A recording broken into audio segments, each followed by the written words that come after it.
નમસ્કાર વિદ્યાર્થી મિત્રો, ભાર્ગવ સાહેબના જય શ્રી કૃષ્ણ. વિષય ગુજરાતી, વિષયાંક વિભાગ સી વ્યાકરણનો જે આપણા પ્રશ્નપત્રની અંદર 100 માર્કમાં આવે છે તે વિભાગ આજે આપણે વિગતે આખો વિભાગ પૂરો કરવા જઈ રહ્યા છીએ. એની ચર્ચા કરીશું. અને ધોરણ 12 તો એની અંદર અહીંયા હું રજૂ કરતો જાઉં છું. તમે સાથે સાથે એમાં સમજી અને એ વિભાગને કેવી રીતે ઉત્તરવહીમાં લખવાનો છે એ આપણને ખ્યાલ આવશે. એટલે એમાં જે પ્રશ્નપત્રમાં નંબર છે એ નંબર જ મૂકીશ. 25 પર છે. એમાં આવી રીતે તમને આપ્યું છે.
પૃથ્વી. અહીંયા ઉપર તમને સૂચના આપી છે કે નીચેના શબ્દોને સમાનાર્થી રૂપે સામ સામે જોડી અને તમારે લખવાનું. અને દરેકનો જે છે આ આખું જોડકું છે એ તમને 2 માર્કની અંદર પૂછવામાં આવે છે. હવે આનો ઉત્તર તમારે ઉત્તરવહીની અંદર લખવાનો થાય છે. એટલે આવી રીતે ક્રમ આપ્યા હશે. આને તમારે પહેલા વાંચવાના છે અને આની અંદરના જોડકાઓ તમારે પહેલા સાચા બનાવી લેવાના છે. પણ એ મનમાં એમાં કોઈ રફકામ થશે નહીં. અને પછી તમારે ઉત્તરવહીની અંદર જે છે એ તમારે પીરસવાના થાય છે. તો આવી રીતે તમે લખ્યા પછી હવે એને હું આ ભૂસી નાખું છું અને તમારે ઉત્તર સ્વરૂપે કેમ લખવાના છે એ તમારે જોઈ લેવાનું છે. તો તમારે સીધા પ્રશ્ન ઉત્તરવહીની અંદર તમારે લખવાનું છે અહીંયા ઉત્તર, પછી એનો ક્રમ આપી દેવાનો 25 અને પછી એના સાચા જવાબ લખી નાખવાના તમારે આની અંદર થશે. એ સાચો જવાબ આપણને ખબર હોવી જોઈએ કે વાયરો, તો એની સામે શું આવશે અને સાચો જવાબ શું હોઈ શકે એ આપણને તરત અંદાજ આવી જવો જોઈએ. તો આપણે એ કામ જે છે એ સરળતાથી કરી શકીએ. તો એ આપણને ખબર હોવી જોઈએ કે એમાં સાચો જવાબ શું છે. તમને જે આપેલા અહીંયા આગળ શબ્દો હતા એ શબ્દ અનુસાર એનો જવાબ આપણને જોવા મળશે. અને એ કારણે વાયરો, અનિલ અને વાયુ સાચો જવાબ લખવાનો આવી રીતે.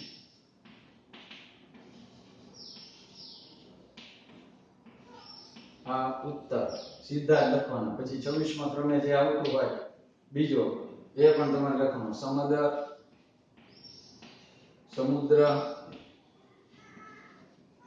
અને ત્રીજું તો તમને ખબર જ હોય ને, દરિયો.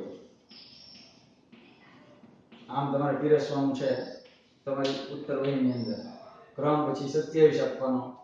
તરત જ એનો જવાબ લખી નાખવાનો, કાંઈ પણ રોકાયા વગર. સમીપ, પછી નજીક, પછી તો કે પાસે. આમ ફટાક દઈને તમારે લખવાનું રહેશે. સ્પીડ રાખવાની. 28મો ક્રમ જે છે એની અંદર વસુધા, પછી ધરતી અને ત્યાર પછી જે છે એ પૃથ્વી. આમ તમે લખી શકો છો. 29મા ક્રમમાં તમે લખી શકો છો અમાનુષી, પછી જંગલી અને ત્રીજું જે છે એ પણ તમે લખી શકો છો ક્રૂર. તો આમ 3 તમે એ લખી નાખો એટલે કાર્ય પૂરું થાય. તો ઉત્તર આમ તમારે ઉત્તરવહીમાં લખવાનું છે અને પછી એના ક્રમ સાચો દર્શાવવાનો છે. 25ના ક્રમ સામે 25નો સાચો જવાબ આમ લખવાનો છે. વાયરો, અનિલ, વાયુ. 26મો ક્રમ એમાં સમુદ્ર, સમુદ્ર અને દરિયો. 27મા ક્રમ ઉપર સમીપ, નજીક અને પાસે. 28મા ક્રમ ઉપર વસુધા, ધરતી અને પૃથ્વી. 29માં અમાનુષિક, જંગલી અને ક્રૂર. તો આજે આમાં આપણે પેપર 1 ઉપર અને આટલું લખો એટલે 2 ગુણ તમને મળી જાય છે. એની પછીનો પ્રશ્ન તમે જે છે જોઈ શકો છો. આ તમારી સામે આમ રાખું છું. તમે વિડીયોમાંથી પછી આ ઉત્તરો આવી રીતે લખતા શીખી શકો. ત્યાર પછી આપણે એમાં જોઈએ જે ક્રમ છે એ કન્ટિન્યુ રહેશે આપણા પ્રશ્નપત્રની અંદર, અને એ તો તમને મને બેયને ખબર જ છે. એટલે ત્યાર પછીનો જે પ્રશ્ન આવે છે એ ક્રમ એ રીતે છે કે નીચેના વાક્યો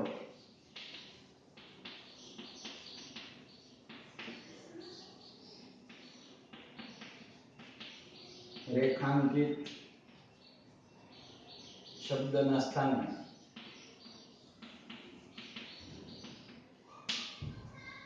તેનો વિરુદ્ધાર્થી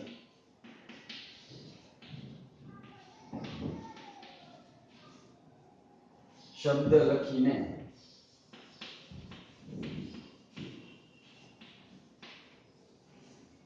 વાક્યનો અર્થ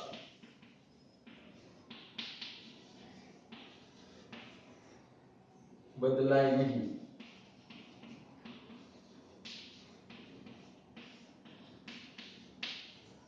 તે રીતે ફરીથી વાક્ય લખવાનું છે. આના પણ 2 માર્ક એમને જ રહેશે. આ પ્રશ્નના માર્ક પણ 2 છે. આનો ક્રમ કન્ટિન્યુ ચાલશે. 29 સુધી હતું તો 30 થી શરૂ થઈ જશે કે હું અસભ્ય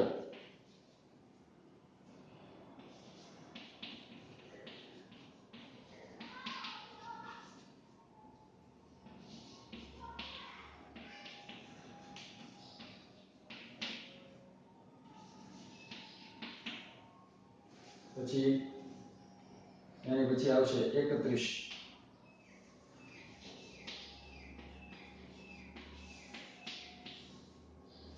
શ્યામ રંગ સમીપે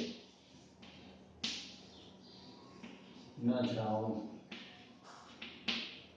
ત્યાર પછી આવશે 32મો ક્રમ તે હિન્દ માટે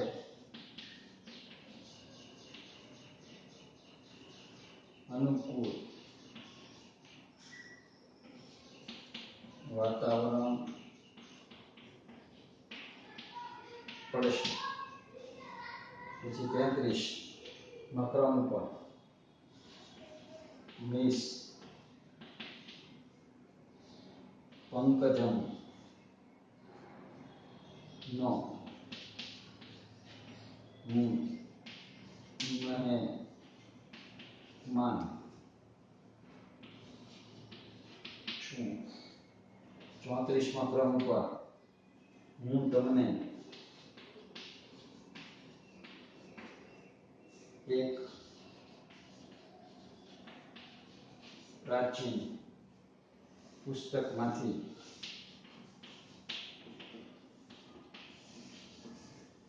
વાર્તા કહું. તો આમ 5 વાક્યો આપ્યા છે અને 5 વાક્ય જે છે એની નીચે આપણને કહે છે કે રેખાંકિત કર્યા છે. એટલે જે શબ્દ રેખાંકિત થયેલો છે એનો તમારે વિરુદ્ધાર્થી શબ્દ મૂકવાનો છે અને પછી આ વાક્યનો અર્થ ન બદલાય એવી રીતે એ અર્થ આખું વાક્ય ફરીવાર તમારે જવાબમાં લખવાનું થાય છે. અને આ જે અંડરલાઈન કરી છે એ શબ્દને બદલે તમારે ત્યાં વિરુદ્ધાર્થી શબ્દ મૂકવાનો છે. હું અસભ્ય માણસમાંથી સેવક બન્યો છું. તો અહીંયા આગળ આપણે આનો વિરુદ્ધાર્થી શબ્દ લખવાનો છે. તો અસભ્ય શબ્દનો વિરુદ્ધાર્થી શબ્દ શું થશે? તો કે સભ્ય. તો હું સભ્ય, આ અ છે નીકળી જશે. હું સભ્ય માણસમાંથી સેવક બન્યો નથી. અહીંયા છું છે ને એના દૂર થઈ જશે એટલે ત્યાં વાક્યનો અર્થ એમને જળવાઈ રહેશે કે હું સભ્ય માણસમાંથી સેવક બન્યો નથી. આમ તમારે છેલ્લે પણ આ વાક્યને સુધારવું પડે છે ત્યાં નથી કરવાનું છે, જ્યાં નથી ત્યાં છે કરવાનું છે, ત્યારે આખો જવાબ થશે.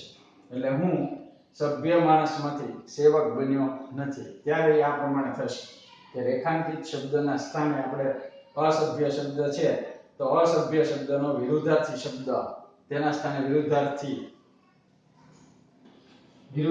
શબ્દ લખીને, એટલે અસભ્યનો વિરુદ્ધાર્થી શબ્દ થાય છે સભ્ય, એ લખ્યો. પછી કે વાક્યનો અર્થ બદલાય નહીં તે રીતે, એટલે અસભ્ય માણસમાંથી સેવક બન્યો છું એમ લખ્યું હતું તો એ અર્થ એમને રહેવો જોઈએ. તમે વિરુદ્ધાર્થી શબ્દ મૂકો તોય, તો હું સભ્ય માણસમાંથી સેવક બન્યો નથી, એનો મતલબ એવો થાય કે હું અસભ્ય માણસમાંથી સેવક બન્યો છું.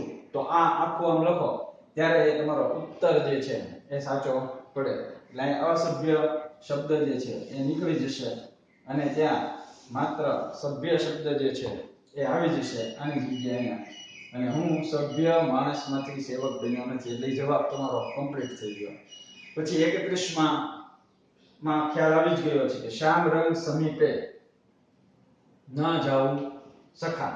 તો એનો ઉત્તર પણ તમને જે છે એ પ્રાપ્ત થઈ જ જાય છે, સામાન્ય રીતે આપણને મળી જ જાય છે કે શ્યામ રંગ સમીપે એટલે કે છે કે દૂર જાવું. સમીપેની જગ્યાએ અહીંયા દૂર શબ્દ વિરુદ્ધાર્થી છે અને ન જવું એની બદલે જાવું આમ થઈ જશે, આ નીકળી જશે. સમીપે શબ્દ પણ દૂર થઈ જશે, એનો વિરુદ્ધાર્થી શબ્દ થશે દૂર. એટલે આનો જવાબ બની ગયો છે કે શ્યામ રંગ સમીપે જે છે એની જગ્યાએ શું થશે, શ્યામ રંગ દૂર જાવું. આવો એનો ગુજરાતી અર્થ જે છે એ આપણને જોવા મળશે. પછી ત્રીજું વાક્ય, તે હિંદ માટે અનુકૂળ વાતાવરણ પડશે. તો આપણે ત્યાં એનો જવાબ લખવાનો છે કે તે હિંદ માટે પ્રતિકૂળ વાતાવરણ જે છે એ વાતાવરણ ખડશે નહીં. એટલે તે હિંદ માટે અહીંયા અનુકૂળ શબ્દ છે ત્યાં આપણે એક શબ્દ આવી જશે, એનો વિરુદ્ધાર્થી શબ્દ પ્રતિકૂળ.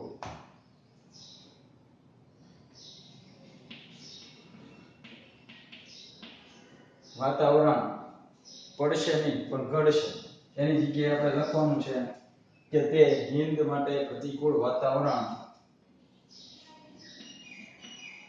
ઘડશે નહીં. આમ આખું વાક્યનો જવાબ થઈ જશે. એટલે આ જવાબ પણ કમ્પ્લીટ થઈ ગયો. પછી મિસ પંકજમનો હું મહેમાન છું. તો એની જગ્યાએ આપણે મહેમાન શબ્દ છે એની જગ્યાએ વિરુદ્ધાર્થી શબ્દ આપણે મૂકવા જઈ રહ્યા છીએ. તો એમાં શું જોવા મળશે કે મિસ પંકજમનો હું યજમાન નથી છું જે નીકળી જશે.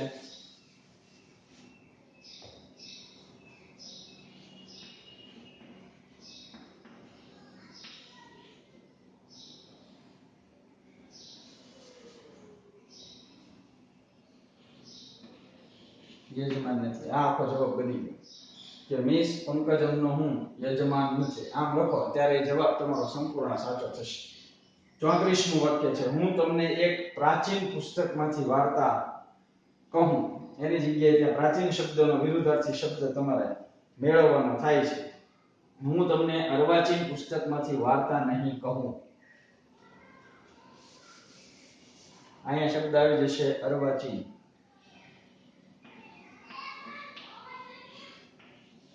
પુસ્તકમાંથી વાર્તા નહીં જ કહું એમ કે છે. પુસ્તકમાંથી વાર્તા નહીં કહું, કહું છે ને એની જગ્યાએ અહીંયા પણ તમારે નકાર વાક્ય કરવાનું છે. વાર્તા જે છે એ વાર્તા નહીં કહું. તો આમ એ વાક્ય બનતું જોવા મળશે. તો આવી રીતે 1 2 3 4 અને 5 સાચા લખો એટલે તમને એમાંથી જે છે એ 2 માર્ક્સ મળશે. એટલે આમ તો 5 વાક્ય તમને આપ્યા હોય છે, પણ એ 5 વાક્યમાંથી તમારે કોઈ પણ પ્રકારના 4 વાક્યો જે છે એ લખવાનો તમને એમાં કહેવામાં આવ્યું હોય છે. પણ આપણને 5 આવડતા હોય તો આવી રીતે તમારા ઉત્તરવહીની અંદર જવાબ તમારે લખી લેવાનો છે. તો પહેલાનો જવાબ ફરીવાર બોલું છું કે હું સભ્ય માણસમાંથી સેવક બન્યો નથી એમ લખો. ત્યારે આ જવાબ ઓકે ગણાય. બીજું છે કે શ્યામ રંગ દૂર જાવું, એટલે શ્યામ રંગ સમીપે હતું એની જગ્યાએ એનો વિરુદ્ધાર્થી શબ્દ આવી ગયો છે દૂર જાવું. એટલું લખો એટલે વાક્ય પૂરું. પછી ત્રીજું સાવ સહેલું છે, તે હિંદ માટે પ્રતિકૂળ. અહીંયા અનુકૂળ શબ્દ હતો એની જગ્યાએ આપણે વિરુદ્ધાર્થી શબ્દ મૂક્યો પ્રતિકૂળ. વાતાવરણ પછી ઘડશે એમ હતું એને બદલે ઘડશે નહીં એમ તમારે લખો ત્યારે આ પ્રમાણે વાક્ય રચના જે છે એ સાચી પડશે. પછી નિશ પંકજમનો હું યજમાન નથી, એટલે કે છે કે મહેમાન છું એની જગ્યાએ તમારે લખવાનું છે મહેમાનની જગ્યાએ યજમાન શબ્દ અને છું એની જગ્યાએ લખવાનું છે નથી. એટલે એનો મતલબ એવો થાય કે હું મિસ પંકજમનો મહેમાન છું, યજમાન નથી. પછી 34માં હું તમને એક પ્રાચીન પુસ્તક હતું એની જગ્યાએ આપણે લખ્યું છે હું તમને એક અર્વાચીન પુસ્તકમાંથી વાર્તા કહું છું એની જગ્યાએ નહીં કહું. આમ તમે લખો ત્યારે તમારા બધા વાક્ય જે છે એ મિત્રો સાચા પડે અને 2 માર્ક્સ તમને મળી રહેશે. હવે એની પછી આપણે જે છે એ જોવાનો પ્રયત્ન કરીએ. આ પ્રશ્ન એ પૂરો થઈ ગયો છે. હવે આગળના ક્રમ ઉપર નવો પ્રશ્ન. સાથે સાથે આ બધું નોટમાં કરતા જજો અને આખો સી વિભાગ તમારે કમ્પ્લીટ કરવાનો થાય. એની પછીનો જે પ્રશ્ન આવે છે એ છે શબ્દ સમૂહ માટે એક શબ્દ આપો. આવો પ્રશ્ન આવશે. નીચેના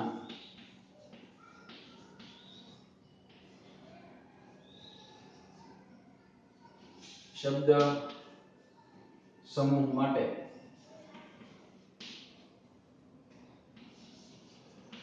એક શબ્દ લખો. તો આમાં પણ કોઈ પણ 4 અને એના માર્ક પણ 2 માર્ક છે એ આપણને ખબર હોવી જોઈએ. તો આમાં કોઈ પણ 4 લખવાના છે પણ આપણે તો બધા જ લખવાના થાય છે. તો એમાં પહેલો છે 35મો ક્રમ આગળ એમને કન્ટિન્યુ ચાલશે કે આનંદ સાથે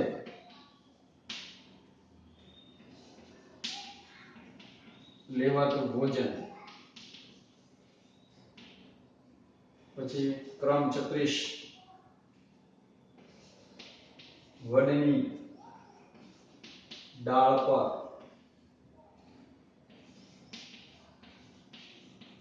ફૂટેલું કૂણું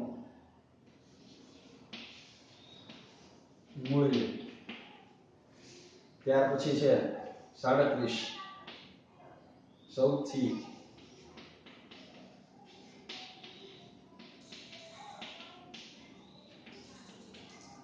મોટો પુત્ર અથવા તો ગાદી વારસ. ત્યાર પછી 38મા ક્રમ પર છે કે ગુરુ પાસેથી વ્રત નિયમ કે મંત્ર લેવો તે સંન્યાસ અથવા તો સમર્પણ.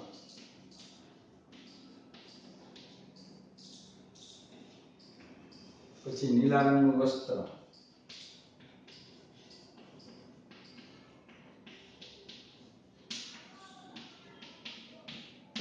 તો આવી રીતે મિત્રો તમને આ બધા શબ્દ સમૂહ માટેના એક શબ્દો જે છે એ આપેલા જોવા મળતા હોય છે. દાખલા તરીકે આ પેપર છે અને આ પેપરની અંદર તમને આવા પ્રશ્ન પૂછેલા છે. ઉપર આવી સૂચના આપીશ કે નીચેના શબ્દ સમૂહ માટે એક શબ્દ લખો. સામે 2 માર્ક છે અને કાઉન્સમાં તમને એમ આપ્યું છે કે કોઈ પણ 4. પણ આપણે તો આવડતો હોય તો 5-5ના જવાબ લખવાના રહેશે. એટલે પરીક્ષામાં તો તમારે સીધા નંબર દઈને જવાબ લખવાના. માનો કે આ 35 છે તો આખું લખો નહીં કહેશો આનંદ સાથે લેવાતું ભોજન, તો તમારે અહીં લખવું પડે સીધું 35 ની અંદરનો જવાબ, પછી 36 નો જવાબ, પછી 37 નો જવાબ, પછી 38 નો જવાબ અને પછી 39 નો જવાબ. આમ તમારે ઉત્તર વહીમાં જે છે એ સીધા જવાબો તમારે લખવાના થતા હોય છે. તો એ આપણને ખ્યાલ જ છે આના જવાબ શું આવે, કેમ કે અગાઉ તમને મેં અસાઇનમેન્ટમાં આપી દીધેલું છે. જો એ તમે કર્યું છે તો અત્યારે તમને ખબર પડી જશે. પહેલાનો જવાબ છે મિજબાની. પછી 36મા ક્રમમાં શું આવશે? વડની ડાળ પર ફૂટેલું કૂણું મૂળિયું. તો એ તો તમને આવડતું જશે ને. 36મા ક્રમ ઉપર શું આવશે? વડવાય. પછી સૌથી મોટો પુત્ર હોય અથવા તો ગાદીનો વારસદાર હોય તો એ શું થાય છે કે પાંચમી કુંવર.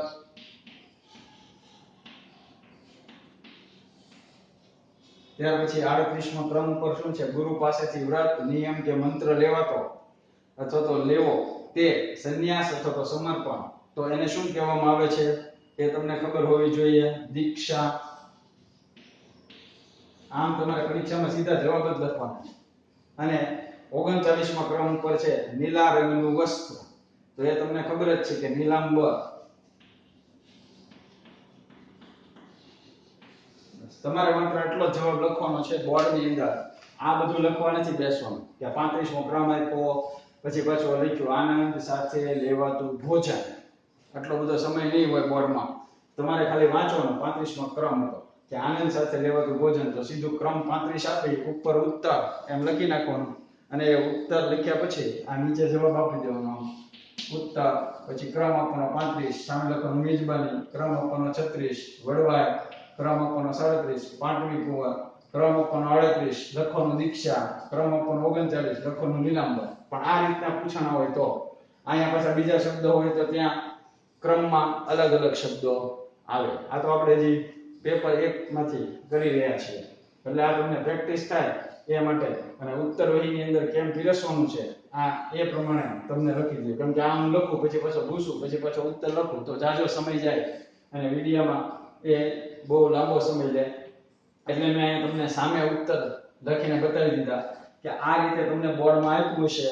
પણ આવું બધું નહીં લખવાનું. સીધું તમારે જે ઉત્તર છે એ ઉત્તર વહીની અંદર આમ ઉત્તર એમ ઉપર લખી ત્યાં હાસ્ય છે ત્યાં અને પછી ક્રમ આપી અને સીધો જવાબ જે અહીંયા તમને વાક્ય આપ્યું હોય એ વાક્યનો સાચો જવાબ તમારે આ ક્રમની સામે 35નો જવાબ 35મા ક્રમ સામે લખવાનો, 36નો જવાબ 36મા ક્રમ સામે લખવાનો, 37નો જવાબ 37ના ક્રમ ઉપર લખવાનો, 38નો જવાબ 38ના ક્રમ ઉપર લખવાનો અને 39નો જવાબ 39ના ક્રમ ઉપર લખો એટલે તમને 2 માર્ક્સ છે એ રોકડા પ્રાપ્ત થઈ જશે. હવે ત્યાર પછીનો પ્રશ્ન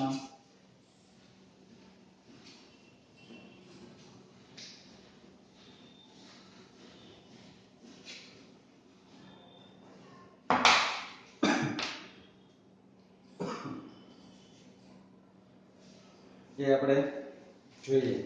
એ પછીનો પ્રશ્ન કયો હતો? તો આવી રીતે આપણને એ જોવા મળે છે અને એના કારણે આપણે એ જોઈ શકીએ છીએ કે આગળના પ્રશ્નમાં કઈ રીતે આપણે જવું છે. તો એમાં તમને ખ્યાલ આવી જ ગયો છે. કેટલામો પ્રશ્ન પહોંચ્યા છીએ આપણે? બોલો, કેટલામો પ્રશ્ન પહોંચી ગયા છે એ આપણે જોવું પડશે અને એ પ્રશ્નને પાછો આપણે નિહાળવો પડશે. પરિણામે આ આપણને જવાબ પ્રાપ્ત થશે. તો હવે એની પછીનો પ્રશ્ન આવે છે. વિરુદ્ધાર્થી શબ્દ પતી ગયા. શબ્દ સમૂહ માટે એક શબ્દ લખી નાખ્યો.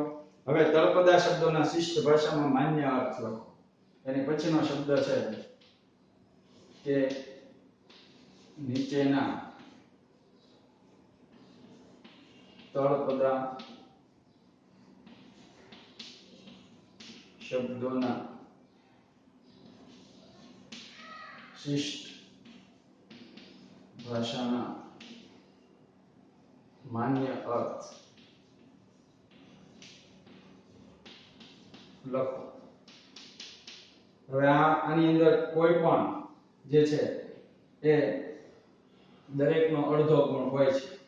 એટલે આમ તો 1 માર્કમાં પૂછાય છે, ઘણીવાર 2 જ આપ્યા હોય છે અને અહીંયા આપણને માત્ર 2 જ આપ્યા છે એટલે અહીંયા આપણે એનો માર્ક 1 એવું લખી નાખીશું. પણ વધારે આપ્યો હોય તો વધારે માર્ક્સ. તો ક્રમ 40 ઉપર પૂછ્યું છે હાથ. અને 41 ઉપર પૂછ્યું છે ચલિત, આમ બોર્ડમાં પૂછાયેલું છે. તો આ જે બે શબ્દો છે એના તમારે શું કરવાનું છે કે તળપદા શબ્દનો અર્થ તમારે આમાં માન્ય ગુજરાતી ભાષાની અંદર આપવાનો ક્રમ અનુસાર જોવા મળે છે. તો અહીં આગળ એનો અર્થ જે છે એ આપણને સ્પષ્ટ રીતે જોવા મળવો બહુ જરૂરી છે. એટલે 40મા ક્રમ ઉપર કયો શબ્દ છે જોવો જોઈએ જરા. કયો શબ્દ છે 40મા ક્રમ ઉપર? તો કે છે હાટ. તો એનો માન્ય શબ્દ થાય છે દુકાન અથવા તો બજાર. બેમાંથી કોઈ પણ એક શબ્દ લખો એટલે માન્ય શબ્દ ગણાય જવાબ. અને ચરિત્ર એ શબ્દનો અર્થ થાય છે ચરિત્ર અને વર્તન. આમ આપણને જોવા મળે છે. તો આટલું લખો એટલે એ જવાબ ત્યાં પૂરો થઈ ગયેલો આપણને જોવા મળે છે. ત્યાર પછીનો પ્રશ્ન જે છે એ આપણે જોઈ શકીએ છીએ કે કયો પ્રશ્ન આવે છે. તો શબ્દ સમૂહ પછી આ શિષ્ટ ભાષાના શબ્દનો અર્થ, પછી નીચેના શબ્દોની સાચી જોડણી લખો, એની પછીનો પ્રશ્ન છે.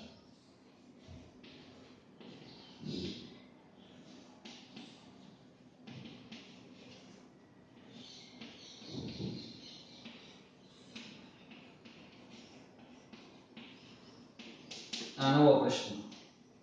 તો આના જે છે એ પણ માની લો કે દરેકનો અડધો ગુણ, અને એની અંદર જે છે એ તમને બે પૂછ્યા છે એટલે આનો પણ એક ગુણ રીતે તમને જોવા મળશે.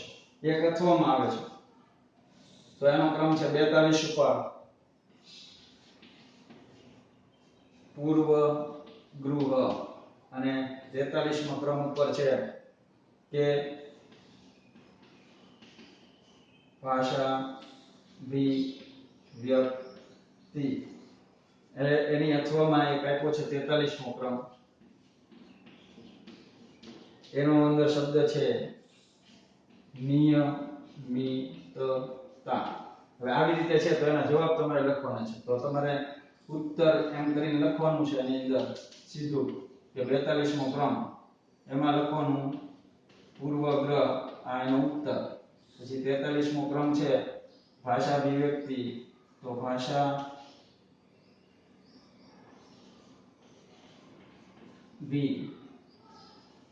અને વ્યક્તિ. આમ ભાષા અભિવ્યક્તિ જોવા મળે છે.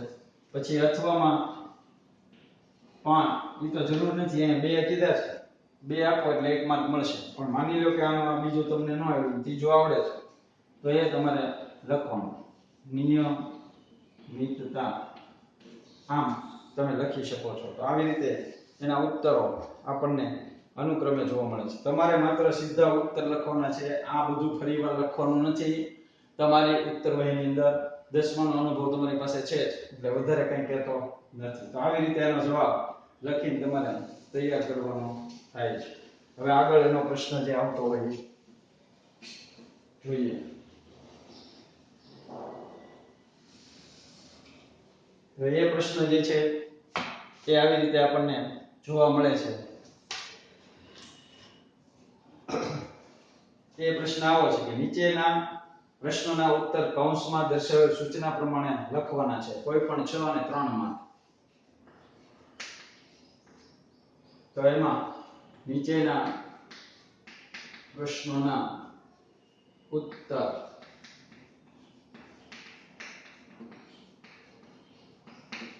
કૌંસમાં દર્શાવેલ સૂચના પ્રમાણે લખો. પછી કૌંસમાં આપી છે સૂચના કોઈ પણ 6 અને દરેકનો અડધો ગુણ. એટલે કેટલા માર્ક થશે? 6 આપ્યા હોય તો 3 માર્ક આ પ્રશ્ન તમને આપીને જશે. હવે એમાં ક્રમ નંબર 44 છે. એમાં લખ્યું છે કે તારા જેવા અવિચારી યુવાન બહુ ઓછા હોય છે. હવે આમાં કૌંસમાં તમને સૂચના આપી છે કે વાક્યમાંથી વિશેષણ શોધીને લખો.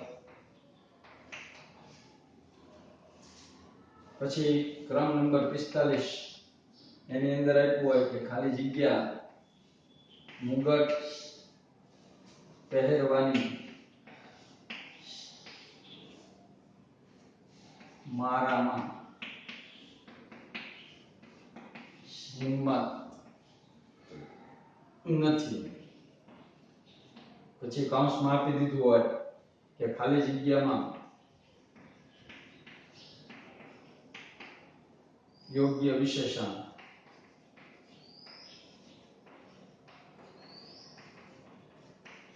મૂકો.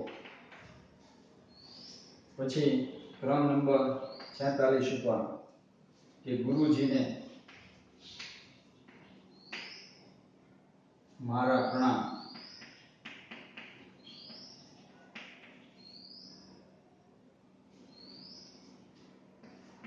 તો આની અંદર કીધું છે કે વાક્યમાંથી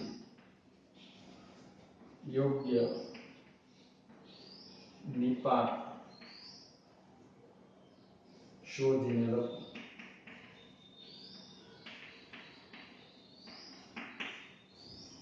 ત્યાર પછી 47માં ક્રમ ઉપર અંતે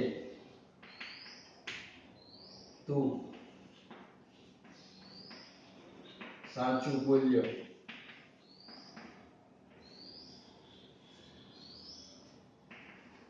પછી પ્રશ્નાર્થ અને ખાલી જગ્યામાં યોગ્ય નિપાત.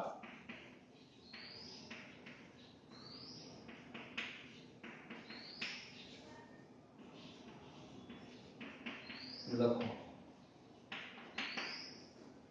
ત્યાર પછી 48માં ક્રમ ઉપર કે છે રમતો છોકરો ક્યાં ગયો. તો આમાં કહે છે વાક્યમાંથી કૃદંત